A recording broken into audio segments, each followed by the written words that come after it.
मानसी, आपल्या शेजारच्या गणानं त्याच्या बहिणीला 2000 रुपयाचा ड्रेस आणलाय आणि मी तुला 4000 रुपयाचा ड्रेस आणलाय.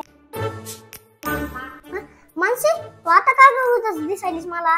दादा, शेजारच्या गणानं त्याच्या बहिणीला 2000 ची प्रस आणली. तू जर मला प्रस नाही आणली तर माझं नाक जाईल.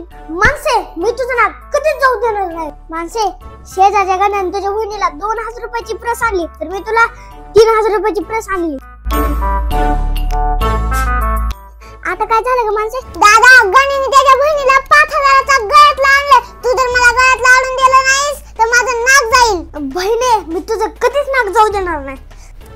मानसी, मी तुझ्यासाठी 10,000चं गळ्यातलं आणलंय. येतो मग मी. मानसी, ए दादा, तू कुठे चाललास? शेजारच्या गणानं पोरगी पळून नेली. मी बी नाही पोरगी पळून नेली तर तुझं नाक कटल.